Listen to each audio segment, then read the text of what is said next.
kemarin mengusulkan kepada Menteri Agama agar perjalanan haji dihapuskan dari Indonesia karena membuang uang triliunan rupiah. Itu karangan orang-orang Arab yang diuntungkan orang Arab. Begitu sentimennya kepada Arab karena S3-nya beliau ini di Amerika, Pak, di brainwash sama Yahudi. Bangun kebencian kepada Islam. Malu berjubah, malu bergamis, malu pakai baju koko, malu ngaji, malu pegang Quran. Ini target kafir. Berhasil mereka di Indonesia. Yang dimasukkan apa? Dasi jas. Subhanallah. Apa yang saya katakan kemarin? Minder peradaban. Oh, kita bukan orang Arab. Saya jawab, kita bukan orang Amerika. Kenapa ente berdasi? Betul ya, Pak? Hati-hati anak bapak di luar sana, Pak. Sudah minder peradaban, malu pakai jenggot, malu pakai gamis, malu ke masjid, malu sholat jamaah. Masa sih kita anak muda sholat jamaah? Masa sih kita dengar Quran? Masuk musik dong, slang. Jauh, ya jauh lah dari Allah. Nah, ada ini pernah nanyakan, bagaimana hukumnya musik dulu kan? Saya katakan haram. Dalam Al-Quran, al hadis. Ya, surah 26 ayat 31 ayat 6 dulu kan dari baca. Dari mana musik itu? Dari gereja. Gereja saja pun boleh musik setelah abad keempat. Sampai abad keempat, musik itu haram bagi Kristen. Tapi ketika pasturnya jalan ke Jerman, dilihat isi Injil itu diterjemahkan jadi liturgi, jadi kor. Apa kata pastor? Kalau kita pisahkan mereka dari musik, mereka akan keluar dari Kristen. Sudah, kita jadikan musik bagian ibadah Kristen. Makanya sekarang mereka nyanyi, Pak. Kasihnya seperti sungai, kasihnya seperti sungai. Haleluya, puji Tuhan. Sorga. Umat Islam mengikuti itu sekarang. Al-Quran dinyanyikan, salawat dinyanyikan, istighfar dinyanyikan, kalimat talbiyah dinyanyikan pakai musik. Itu mengikut Nasrani. Ustadz yang di luar sana bilang, ini musik Islami. Kapan musik masuk Islam? Pernah nggak musik mualaf? Nggak pernah, Pak, disyaratkan musik itu. Yang dibolehkan dalam Islam merebana, tidak ada pakai seruling, tidak ada organ tunggal, tidak pakai gitar. Itu permainan syaitan. Coba Bapak dengar musik itu. Maaf, Gus Dur saja pun tidak bisa melihat. Ketika dengar musik, tangan mulai bergerak. Iya, Pak. Saya bukan menghina, Pak, menirukan. Coba dengar musik Gus Dur. Iya. Benar, coba lihat. Begitu luar biasa musik. Yahudi itu mengintai. Umat Islam tidurkan dengan musik. Musik tidak dihafal pun anak-anak hafal. Sementara Al-Quran dihafal pun hilang. Anak saya baik. Oh, cepat sekali hafal musik itu. Padahal nggak pernah dihafal. Tapi baca Quran, meringis baru mau. Kenapa? Begitu disuruh baca Quran, setannya langsung masuk. Coba lihat Bapak, kan? Asal ngaji cari senderan. Kenapa? Setan menyuruh nyender gitu. Iya, Pak. Pengaruh setan ibu itu. Akhirnya kesetanan. Terus tentang setan, telah ditetapkan bahwa siapa yang berkawan dengan dia, maka dia akan menyesatkannya. Barang siapa yang berteman dengan setan, pasti dijamin Allah loh. Pasti menyesatkan. Masalahnya, Bapak tahu nggak? Antum tahu nggak? Kenapa semudah itu kena bisikan setan? Karena mempengaruhi manusia tidak vulgar, tidak kasar, tidak keras, lembut, halus. Itulah yang dilakukan orang jin itu. Udahlah, kita nggak perlu lah mengaku masuk surga. Orang lain juga punya hak kok. Udahlah, nggak usah sholat kok. Yang penting kebaikan. Nggak usah kurban, yang penting sedekah. Nggak usah berangkat naik haji, yang penting membangun orang muslim yang tidak mampu. Nggak perlu sholat lah, yang penting eli. Iya, Bu, setan itu menggoda Adam halus sekali. Dia tidak kasar, tidak vulgar. Makanya di Indonesia ustaz-ustaz lembut itu disenangi.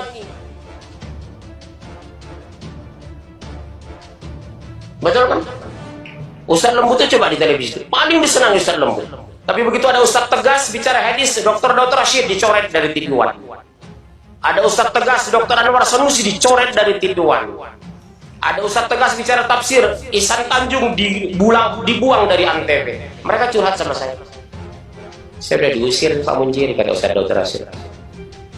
Tegas dia bicara hadis ini. Maunya mereka ustadz itu cengengesan, serba boleh. Pakai musik, lihat TV One itu. Makanya saya diminta di sana, saya nggak mau. David Khalid menghubungi saya. Pak Munjir, bagus, saya ngisi kajian. Tahu David Khalid ya, aktor itu. Habis pengajian datanginya saya, Pak Munjir, mau nggak saya minta televisi gini? Aduh. Kalau saya orang bilang, alhamdulillah, rezeki banyak kan gitu. Aduh. Kenapa? 10 menit masuk musik, 10 menit masuk musik. Yang nyanyi wanita. Suara itu kan aurat.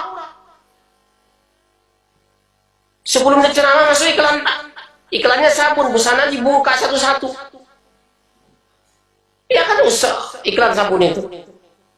Orang sudah tahu kok sabun untuk mandi, nggak perlu buka busana di televisi. Membuat bapak-bapak, gitu. Subhanallah. Terus, antum, habis, terus. Surah 69 ayat 42. Dan bukan pula perkataan tukang tenung.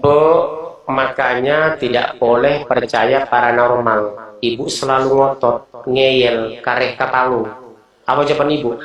Dia Pak pakai Quran. Saya bilang, Quran bisa diseret kemana-mana. Bisa dipakai orang soleh, bisa dibaca orang salah. Bisa dimanfaatkan oleh dukun, bisa dipakai orang mukmin. Makanya membaca Al-Quran disuruh ta'awudz, a'udzubillah, berlindung kepada Allah. Karena apa? Kalau tidak berlindung bisa diselewengkan setan maknanya, artinya, tafsirnya. Jadi a'udzubillah, berlindung kepada Allah. Firman Allah saja pun yang pasti benar, kita masih berlindung kepada setan ketika ingin membacanya. Apalagi tulisan manusia. Ta'awudz ya, bukan bismillah. A'udzubillah. Firman yang sudah mutlak kebenarannya, dijamin kepastiannya, kemuliaannya, maaf, masih berlindung kepada Allah dari gangguan setan. Karena setan bermain di tafsir. Orang jin itu hebat-hebat, Pak Profesor kok. Kami pernah dialog dengan 8 profesor di UIN Jakarta. 8 profesor, Pak. Tapi alumni Amerika, Toronto, Kanada, Australian University, dosennya orang Yahudi. Yahudi itu baca Quran, tafsir diselewengkan. Kalau tafsir kita Ibnu Katsir, Al-Qurtubi, At-Tabari, rujukannya langsung kepada Rasul, ashabah, para sahabat, Abu Hurairah. Kalau dia mereka enggak, menurut otaknya. Makanya salah satu buku karangan mereka, Pak, hati-hati Pak, Sirah Nabi Muhammad, karangan mereka mengatakan Rasulullah menikah, mas kawinnya kitab Injil dari Khadijah. Bukunya dijual di toko buku mereka itu, Gramedia itu. Itu yang terbaca ibu-ibu nanti. Saya baca sudah itu, Pak. Mas kawinnya Rasulullah dengan Siti Aisyah, Khadijah adalah Injil, Bible. Mana dalilnya itu, Pak? Yang ngarang siapa? Orang Nasrani ini, Pak, orientalis. Jadi menafsirkan Al-Quran berdasarkan orientasi dan fiksinya, khayalannya, bukan berdasarkan tafsir Rasul. Tafsir itu ada 2 yang paling solid, Pak. Apa itu? Tafsir ayah bin ayah, Al-Quran ditafsir Al-Quran, tafsir ayah bil hadis, Al-Quran ditafsir hadis. Di luar itu berpotensi menyimpang. Tidak semua ulama segampang itu menafsir Al-Quran. Makanya rujukan tafsir saya yang sering saya jelaskan di depan Bapak ini ada 3, Pak. Ibnu Katsir, Al-Qurtubi, At-Tabari. 3 meja di rumah saya tafsir itu. Harganya mahal memang, Pak. Seluruhnya sekitar 20-an, 20 juta. 1 meja nggak muat itu, Pak, tafsir itu. At-Tabari itu. Kenapa saya membaca itu? Karena aman saya. Tafsirnya langsung kepada Rasul. Tafsirnya kepada sahabat. Ibnu Abbas, Ibnu Jarir. Kalau sekarang kan terbalik. Semua menafsir Quran. Ya, terus. Sedikit sekali kamu mengambil pelajaran darinya. Betul, Bu, jujur. Dari sekian banyak masjid di Bekasi, ada nggak 40% bicara Al-Quran ayat per ayat? Ada. Biasanya kan tabligh akbar, jiping kan, kajian kuping. Ini bisa ibu baca, ibu ulang di rumah, ibu pelajari, ibu analisa. Makanya dalam Al-Quran, teknik psikologi ilmiah sekarang membuktikan Iqra bismi rabbikal ladzi khalaq itu sangat ilmiah. membaca itu bisa menganalisa, bisa mengulang, bisa meresearch. Sementara mendengar, Bapak 2 jam tinggal 50%. 6 jam 25%, 24 jam Bapak sudah hilang ceramah saya. Makanya sebenarnya lebih aktif kita membaca dan menganalisa daripada mendengar. Mendengar ini hanya penjelasan. Cuma memahami Al-Quran harus punya guru. Kalau tidak, tafsir menyimpang. Seperti oknum-oknum tasawuf. Ditafsirkan alif lam mim, alif Allah, lam malaikat, mim Muhammad. Rusak, Pak. Padahal itu apa? Mutasyabih. Betul ya? Bukan muhkam, dia mutasyabih. Tidak boleh ditafsir. Mereka nafsirkan alif itu Allah, mim itu malaikat, alam itu malaikat, mim itu Muhammad. Dari mana ilmunya? Waktu saya jelaskan, Pak, di Masjid Al-Iman, Cipinang Elok, ngamuk jamaah mereka.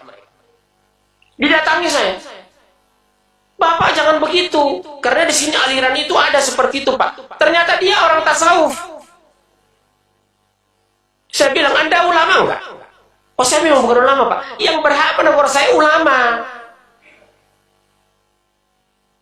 Itu jelas haram.